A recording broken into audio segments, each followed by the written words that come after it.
Then came the knock. Soft, polite, rhythmic. 3 taps, pause, 3 more.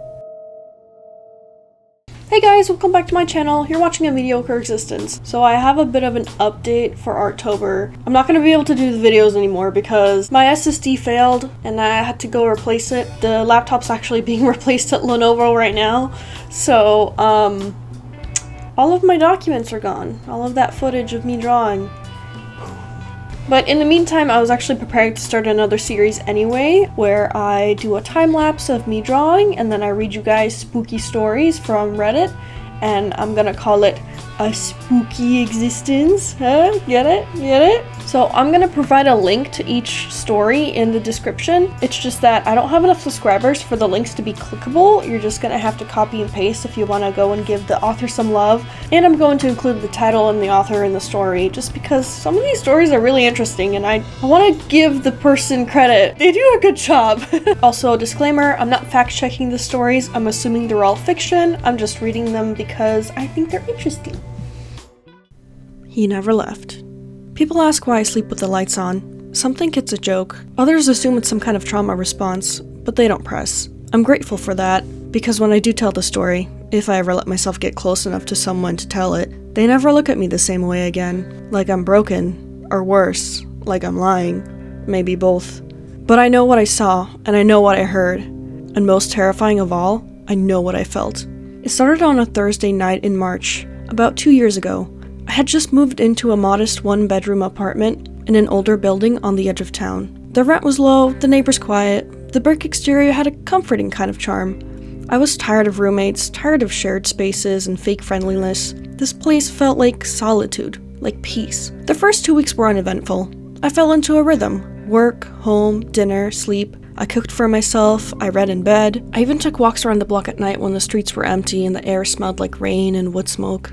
Everything felt calm. Then came the scratching. It was faint at first, just a whisper of a sound at the bedroom window. I live on the 2nd floor, so I figured it was a branch swaying in the wind, but it persisted. Night after night, a slow, rhythmic scratching, like something was trying to trace a shape into the glass. One night, I pulled the curtain aside and shined a flashlight out into the dark. There was nothing. No branch, no bird, nothing at all. Just a faint reflection of my own pale face in the glass. I told myself it was nothing. The mind plays tricks. Old buildings creak. Maybe it was a mouse in the walls or the echo of some distant noise bouncing off the alley. For 3 nights I believed, no, lied to myself, that it was just that. But I was wrong. Because on the 4th night, the scratching stopped. I was relieved, but also strangely uneasy. I had grown used to it in a twisted way. Its absence felt heavier than its presence. That night, I locked all the windows and doors. I double-checked the latch on the fire escape window in the kitchen. I even propped a chair under the front door handle, just to be safe. I had a glass of wine, turned off the lights, and went to bed. Around 2:13 a.m., I woke up gasping. The sound that woke me wasn't scratching. It was breathing. Not mine. Someone else's.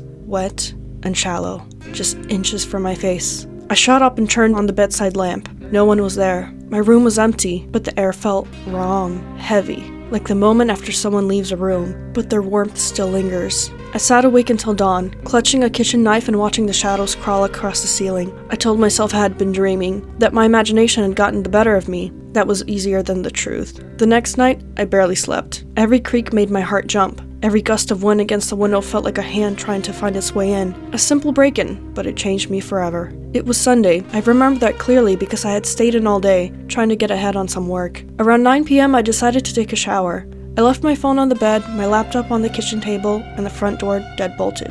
When I got out of the shower, the bathroom mirror was fogged, and the room was filled with the scent of steam and soap. I wiped the mirror clean and froze. There were wet footsteps on the tile behind me, bare feet, too large to be mine, leading from the doorway toward the tub. I turned around slowly. No one was there. But the door, which I had closed, now hung open. I ran to the living room, my towel barely holding together. Everything looked the same, nothing missing, nothing out of place, but the feeling was back. That pressure in the air, that lingering sense of presence, of watching. I checked every inch of the apartment, under the bed, behind the curtains, in the closet. I even opened the kitchen cabinets one by one. Nothing. I was alone. At 11:47 p.m., my phone buzzed. It was a notification from the home security app I had installed a few days earlier, more out of paranoia than anything else. The motion detector had been triggered in the hallway, the one just outside my apartment. I opened the live feed. The image was grainy, but clear enough to make out the narrow hallway and the flickering overhead light, and in the center of the frame stood a man. He was tall, too tall. His head almost touched the ceiling.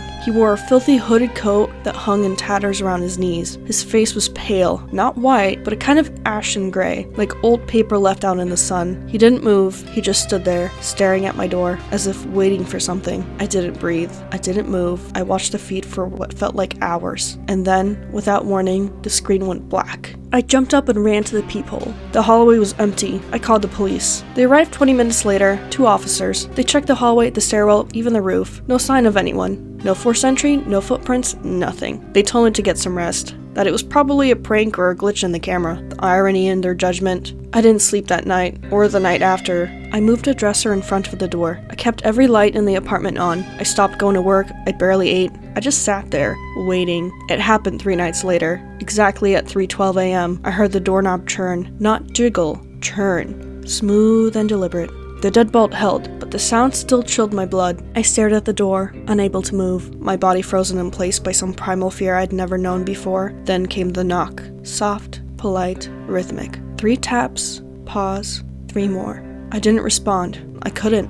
The knocks continued for 10 minutes, then silence. I sat there, gripping my kitchen knife. My knuckles were white, my eyes unblinking. I was afraid that if I moved, even slightly, the thing outside would hear. Would know. Eventually I must have passed out. I woke up in the morning light, stiff and sore, and filled with dread. I checked the hallway camera, no footage. The feed was corrupted. Every timestamp from midnight to 6 a.m. was blank, like nothing had happened. I called a locksmith that afternoon. I had every lock replaced. I even had the front door reinforced with a steel plate. I bought new cameras, motion sensors, an alarm system that screamed like a banshee if a leaf touched the window. And for a while, it worked. The noises stopped. The breathing disappeared. No more knocks. No more tall, pale man in the hallway. Just silence. But silence, I learned, is not the same as safety. 2 weeks later, I found a note. It was tucked under my pillow, written in dark black ink on a torn piece of parchment. 8 words. You locked the door, but I'm already inside.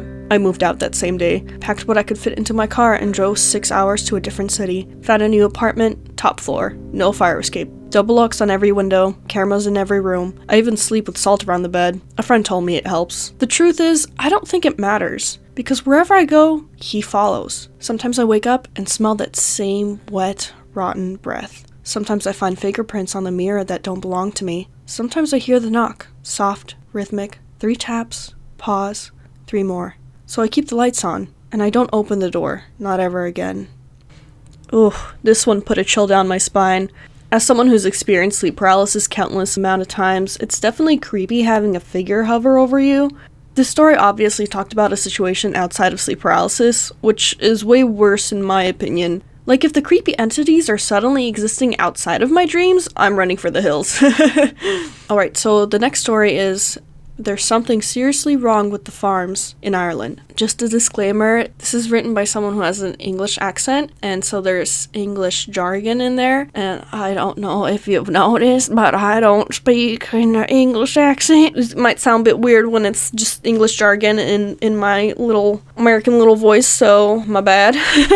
Every summer when I was a child, my family would visit our relatives in the northwest of Ireland, in a rural, low-populated region called Donegal. Leaving our home in England, we would road trip through Scotland before taking a ferry across the Irish Sea. Driving a further 3 hours through the last frontier of the United Kingdom, my 2 older brothers and I would know when we were close to our relative's farm, because the country roads would suddenly turn bumpy as hell. Donegal is a breathtaking part of the country. Its Atlantic coastway is wild and rugged, with pastoral green hills and misty mountains. The villages are very traditional, surrounded by numerous farms, cow and sheep fields. My family and I would always stay at my grandmother's farmhouse, which stands out a mile away due to its bright red painted coating. These relatives are from my mother's side, and although Donegal, and even Ireland for that matter, is very sparsely populated, my mother's family is extremely large. She has a dozen siblings, which was always mind-blowing to me, and what's more, I have so many cousins. because I've yet to meet them all. I always enjoyed these summer holidays on the farm, where I would spend every day playing around the grounds and feeding the different farm animals. Although I usually played with my 2 older brothers on the farm, by the time I was 12, they were too old to play with me, and would rather go around to one of our cousins' houses nearby, to either ride dirt bikes or play video games. So I was mostly stuck on the farm by myself. Luckily I had one cousin, Grain, who lived close by and was around my age. Grain was a tomboy, and so we more or less liked the same activities. I absolutely loved it here,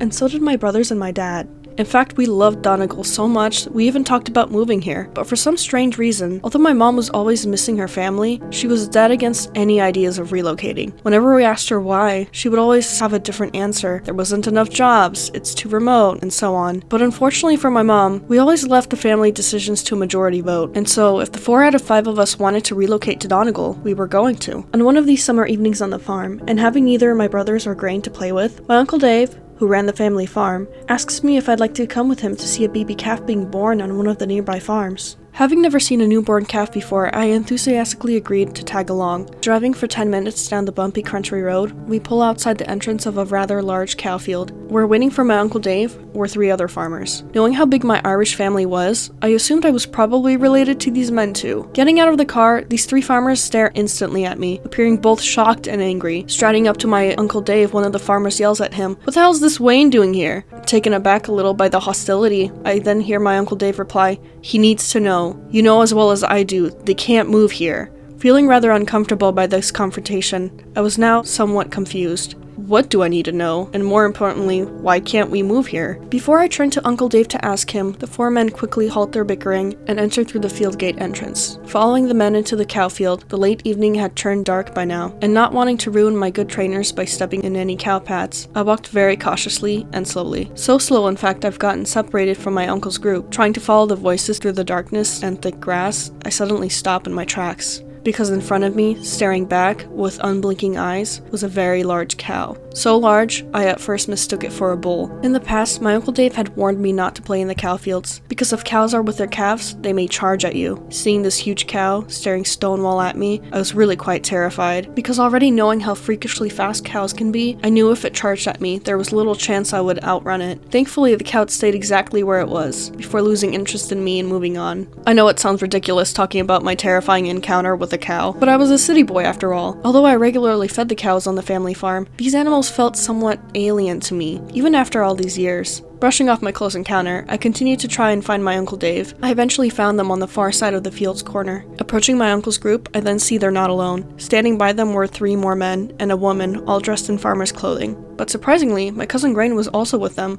I go over to Grain to say hello, but she didn't even realize I was there. She was too busy staring over at something behind the group of farmers. Curious as to what Grain was looking at, I move around to get a better look. And what I see is another cow. Just a regular red cow, laying down on the grass. Getting out my phone to turn on the flashlight, I quickly realized this must be the cow that was giving birth. Its stomach was swollen, and there were patches of blood stained on the grass around it. Then I saw something else. On the other side of the red cow, nestled in the grass beneath the bushes, was a calf, and rather sadly, it was stillborn. But what greatly concerned me wasn't that this calf was dead. What concerned me was its appearance. Although the calf's head was covered in red slimy fur, the rest of it wasn't. The rest of it didn't have any fur at all, just skin. And what made every single fiber of my body crawl was that this calf's body, its brittle, infant body, it belonged to a human, curled up in a fetal position. Its head was indeed that of a calf, but what I should have been seeing as 2 front and hind legs were instead 2 human arms and legs, no longer shorter than my own. Feeling terrified and at the same time in disbelief, I leave the calf, or whatever it was, and go back to Grain, all the while turning to shine my flashlight on the calf, as though to see if it still had the same appearance.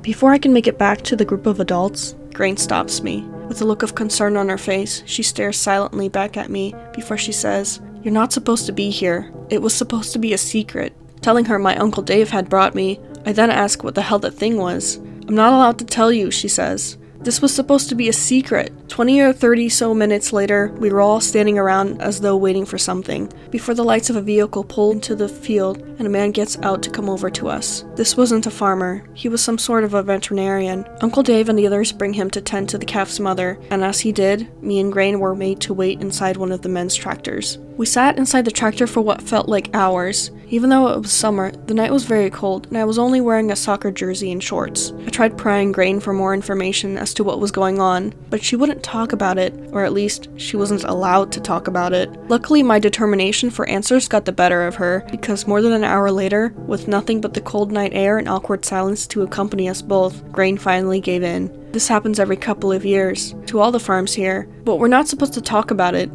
It brings bad luck. I then remember something. When my dad said he wanted us to move here, my mom was dead against it. If anything, she looked scared just considering it, almost afraid to know the answer. I woke up the courage to ask Grain, "Does my mom know about this?" Sat stiffly in the driver's seat. Grain cranes her neck around me. "Of course she knows," Grain reveals. "Everyone here knows." It made sense now. No wonder my mom didn't want to move here. She never seemed excited whenever we planned on visiting, which was strange to me because my mom clearly loved her family. I then remembered something else. A couple of years ago, I remember waking up in the middle of the night inside of the farmhouse, and I could hear the cows on the farm screaming. The screaming was so bad, I couldn't even get back to sleep that night. The next morning, rushing through my breakfast to go play on the farm, Uncle Dave firmly tells me and my brothers to stay away from the cowshed.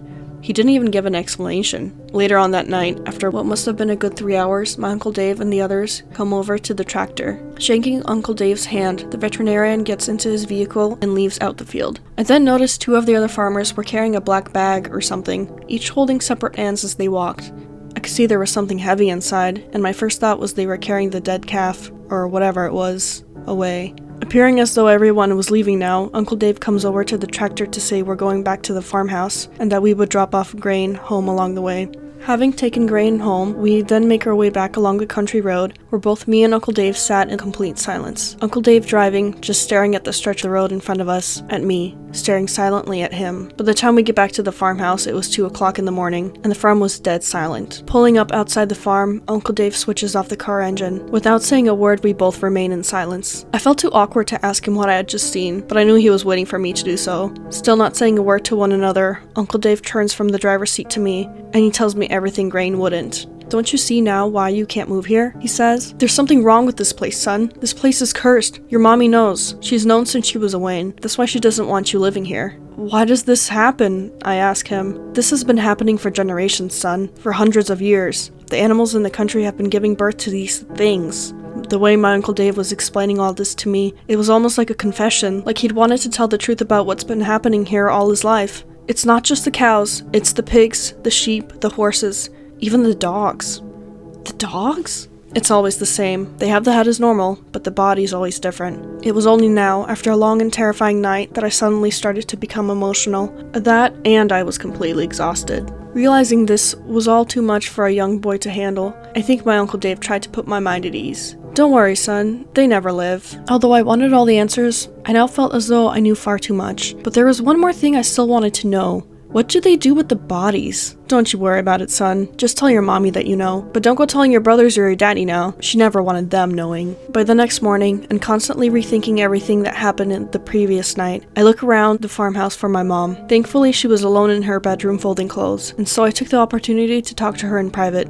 Entering her room, she asked me how it was seeing a calf being born for the first time. Staring back at her warm smile, my mouth opens to make words, but nothing comes out, and instantly, my mom knows what happened. "I could kill your Uncle Dave," she says. "He said it was going to be a normal birth." Breaking down in tears right in front of her, my mom comes over to comfort me in her arms. "It's okay, chicken. There's no need to be afraid." After she tried explaining to me what Grain and Uncle Dave had already told me, her comforting demeanor suddenly turned serious. Clasping her hands around each side of my arms, my mom crouches down, eyes level with me, and with the most serious look on her face I'd ever seen, she demands of me, "Listen, chicken. Whatever you do, don't you dare go telling your brothers or your dad. They can never know. It's going to be our little secret, okay?" Still, with tears in my eyes, I nod a silent yes to her. "Good man yourself," she says. We went back home to England a week later. I never told my brothers or my dad the truth of what I saw, of what really happens on those farms, and I refused to ever set foot inside of County Donegal again. But here's the thing, I recently went back to Ireland, years later in my adulthood, and on my travels, I learned my mom and my Uncle Dave weren't telling the whole truth. This curse, it wasn't regional, and sometimes, they do live. You know, there's something about animal-human hybrid horror stories that really give me an eerie feeling. I love this story because of the questions it stirs up in the old noodle. Like, what's creating these things? What are their purpose? What do you guys think of this story? I think it was pretty interesting. Thank you for watching my drawing process while I read you spooky horror stories, but I personally found the stories to be quite interesting. And then I do want to let you know that the dual deer skull project is still in the works. I actually haven't started painting them yet. I will. So I just wanted to get this video out because I realized, okay, I'm not going to be able to finish this entire project in this video, or else it's going to be like super long, which, you know, I might, after I finish the project, I might make a giant compilation video for it, but I wanted to get this part out. The next part, I'm going to start painting them, so look forward to that. Do you guys have a story you'd like me to read? I am considering creating a subreddit, but if you have a really interesting story for me, DM me on Instagram. I'll put my personal Instagram in my bio as well. Anyway, I hope you guys have a lovely day, and remember, a mediocre existence is still in existence. Bye bye!